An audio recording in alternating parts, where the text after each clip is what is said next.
Wracamy do naszych rozważań na temat Lena Sassamana, wspaniałego kryptografa, który zapoczątkował nurt cyberpunk i miał duży wkład, jeżeli chodzi o Bitcoina. I tak Lena dopadła w końcu rzeczywistość, musiał w końcu pracować. Nie, nie był w stanie dostać się na studia, bardziej tu chodziło o warunek ekonomiczny. Ogólnie studia w Stanach są bardzo drogie i to blokowało między innymi Lena. Jednakże w 2004 roku udało mu się dostać jako doktorant i badacz do takiej instytucji pod nazwą Computer Security and Industrial Cryptography Research, czyli organizacja, która zajmowała się kryptografią. Co ciekawe, doktorantem Lena był David Chaum, czyli twórca blockchaina. I ta postać prowadziła go w tej instytucji. A wracając w ogóle do samego Davida Chauma, oprócz tego, że stworzył w ogóle pojęcie kryptowaluty, to zapoczątkował w ogóle blockchain. To była osoba, która stworzyła blockchain, jeżeli chodzi o kryptografię. Mało tego, jako pierwsza osoba ze swoją firmą DigiCash stworzył elektroniczny pieniądz. Było to takie wielkie dokonanie, jeżeli chodzi o ten początek. W późniejszym czasie okazało się, że ze względu na to, że to wszystko było scentralizowane, zawiodło i ten pomysł w ogóle raz, że był niepopularny, a po drugie był zły przez to. Taki punkt krytyczny w ogóle pomysłu Davida Chauma to było to, że była zależność od scentralizowanych organizacji zajmującymi się płatnościami. I wiele osób krytykowało Chauma za to, poza jedną. Oczywiście był to Satoshi Nakamoto. Satoshi Nakamoto twierdził, że to jest bardzo dobry pomysł, ale trzeba tutaj poprawić taką sprawę, że to nie może być scentralizowane, tylko zdecentralizowane. Wracając jednak do Lena, to kariera Lena cały czas rozwijała się do przodu do takiego stopnia, że będąc w tej organizacji stworzył 45 publikacji związanych z kryptografią, a dokładnie remailerów.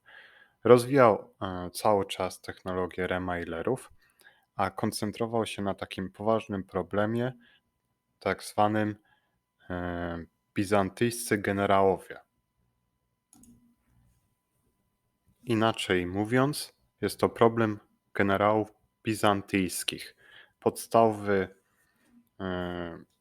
Podstawowa przeszkoda, która dotyczyła sieci P2P, nie do przeskoczenia w ogóle, żeby pchnąć w ogóle pomysł jeszcze bardziej do przodu. Dopiero po rozwiązaniu tego problemu możemy mówić o decentralizacji, bezpieczeństwie i takiej sytuacji, że nie ma podwójnego wydatkowania kryptowaluty, na przykład bitcoina. I tak Len stopniowo zaczął pojawiać się też na konferencjach związanych z kryptografią finansową w latach 2008-2010 i często też przemawiał na tych konferencjach.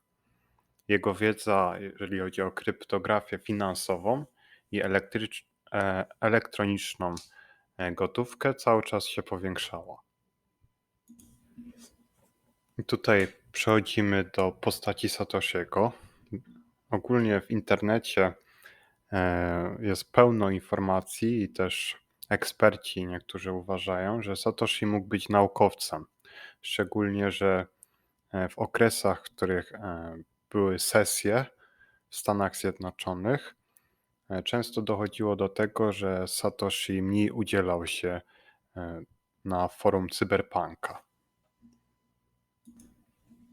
A co ciekawe, posty samego Satoshiego najczęściej w przerwach letnich i zimowych były w dużej liczbie w stosunku do całego okresu. Satoshi ogólnie posiadał wiedzę ekspercką, jeżeli chodzi o kryptografię, nie tylko od strony takiej typowo naukowej, ale też biznesowej. Jego kod był tak doskonały, że niejaki Dan Kamiński próbował zbadać jego kod i przetestować go. Użył do tego 9 exploitów i po tych testach okazało się, że wszystko było bardzo dobrze ułożone. Satoshi to wszystko przewidział do przodu i wiedział, że takie testy mogą być wykonywane. Jego kod może być atakowany. I ten pan, też między innymi z naszym głównym bohaterem Lenem, napisali taki artykuł dotyczący atakowania klucza publicznego. Więc sam Len też posiadał wiedzę dotyczącą atakowania kryptografii ogólnie. I tutaj, ponieważ Computer Security and Industrial Cryptography Research, ta organizacja, na której pracował Len, znajduje się w Belgii, w Europie. Tutaj mamy taki związek, że często Satoshi w swoich listach czy w blogu używał pisowni brytyjskiej. Często odnosił się do tego, jego słowa były bardzo powiązane z brytyjską pisownią, a z kolei odniesienia do pieniędzy, jakie używał w Europie, to były zazwyczaj euro, a nie funty. Więc mamy kolejną poszlakę, że Satoshi pochodził z Europy. Następna ciekawa informacja to brytyjski, którego używał Len, był bardzo podobny do brytyjskiego Satoshiego. Co ciekawe, sam Len był Amerykaninem, ale w swoich pracach używał brytyjskiego, a nie amerykańskiego.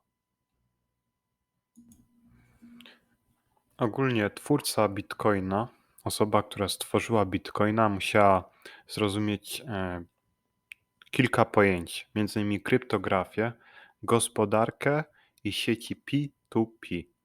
Osobą, która w wczesnym czasie najwcześniej miała dostęp do takiej wiedzy, był właśnie Len. Satoshi prawdopodobnie obserwując tokeny Mojo, zauważył, że doprowadziły one do hiperinflacji ze względu na to, że były pomnażane cały czas. W swoim systemie Bitcoin wymyślił coś odwrotnego, tak zwaną deflację. Jego tokeny, w tym wypadku Bitcoin, były ograniczone. Było ich tylko 21 milionów. Nie można było ich w jakiś magiczny sposób dodrukować. Następną kluczową informacją łączącą postać Lena z Satoshim Nakamoto były poglądy wolnościowe, libertariańskie.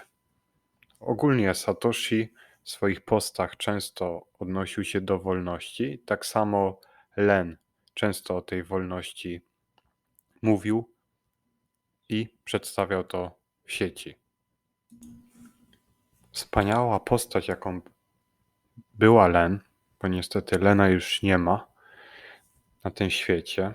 Len ogólnie miał problemy związane z depresją oraz pogłębiającą się padaczką. Z każdym rokiem ta depresja była coraz bardziej zaawansowana. Len, gdy był jeszcze nastolatkiem, została zaobserwowana depresja u niego. Niestety pomoc psychologów nie okazała się zbyt dobra, żeby pomóc mu w jego stanie. Niestety w roku 2011 z powodu bardzo zaawansowanej depresji Len popełnił samobójstwo. To pokazuje nam, że depresja nie jest jakąś chorobą prostą, łatwą, ogólnie niegroźną, ale można spokojnie ją porównać do dzisiejszych nowotworów, które też powodują, że coraz więcej ludzi umiera. Śmierć Lena spowodowała, że cały świat hakerski, technologiczny ubolewał nad tym wydarzeniem. Całą wiedzę, jaką zostawił Len i wszystkie jego dokonania mają gigantyczną wartość, jeżeli chodzi o kryptografię.